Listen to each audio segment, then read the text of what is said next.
আজ আমি এসেছি 50 বছর পুরানো এক পায়েস হোটেলে দুপুরের খাওয়া দাওয়া করতে। এইখানকার খাওয়া দাওয়া কিন্তু খুব জনপ্রিয়, কারণ কি এখানে মাছের অনেক রকম আইটেম পাওয়া যায় আর নানা রকম খাওয়ার দাওয়ার পাওয়া যায়, যেগুলো কিন্তু বাঙালির জিভে তৃপ্তি হয়।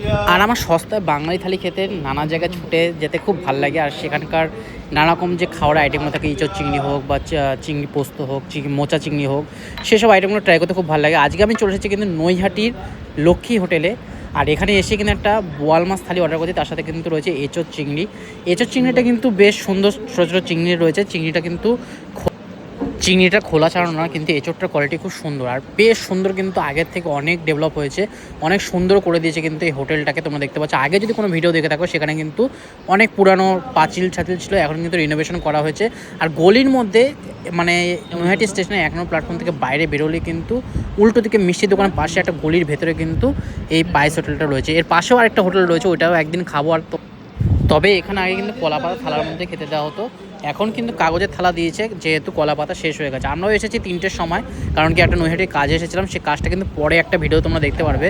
যাই হোক, আমার কিন্তু রাইস শেষ হয়ে গেছে, সেজন্য এক্সট্রা রাইস নিয়ে নিচ্ছি। এক্সট্রা রাইস কিন্তু 5 টাকা করে, যেহেতু এটা মিনিকেট চালের রাইস স্টেশনটা সস্তা, নাহলে বাসমতি চাল নিলে কিন্তু ওটা আলাদা দাম হবে।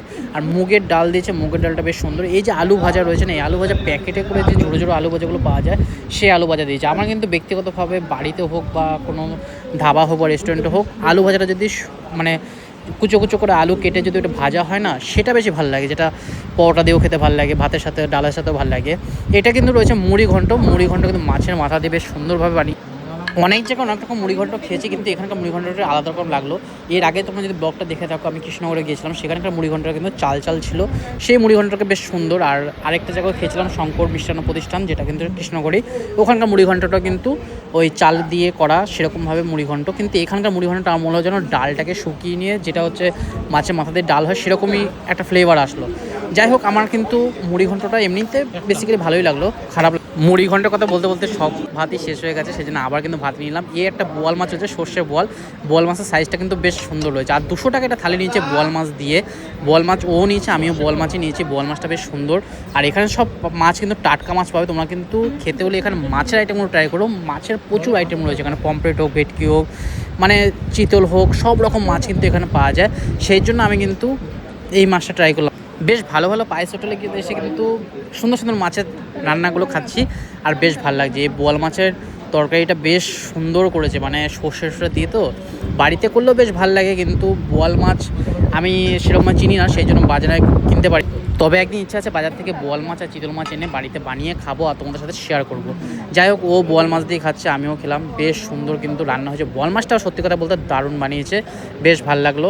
আর তার সাথে একটা অর্ডার করেছি তেলাপিয়া মাছ। তেলাপিয়া মাছটা জাস্ট 40 টাকা নিয়েছে, একটু বড় সাইজের আছে তেলাপিয়া মাছটা। আমি একটু খাবো, ও একটু খাবে, শেয়ার করে খাবো। যাই হোক, সস্তার মধ্যে দুপুর বিকেলবেলা কিন্তু নৈহাটিতে এই লক্ষ্মী হোটেলে খাওয়ার বেশ দারুণভাবে খেলাম, বেশ ভালো লাগলো। আমের চাটনি রয়েছে, তার সাথে পাঁপড় রয়েছে, এটা দিয়ে আজকে খাওয়াটা শেষ করবো। যাক, তোমাদের কেমন লাগলো ভিডিওটা অবশ্যই কিন্তু কমেন্ট বক্সে জানিও, আর শেয়ার করে দিও। যারা যারা বাঙালি খাওয়ার স্বাদ ভোগ করতে চায় তারা কিন্তু অবশ্যই শেয়ার করো। তেলাপিয়া মাছটা দুর্দান্ত হয়েছে। ভাত নেই, শুধু তেলাপিয়া মাছ দিয়ে খেলাম, ভাত আর নিলাম না। যাই হোক, টাটা, আজকের মতো ভিডিওটা এখানে শেষ করছি। দেখা হবে নতুন একটা ভিডিওর সাথে। Tata, bye bye.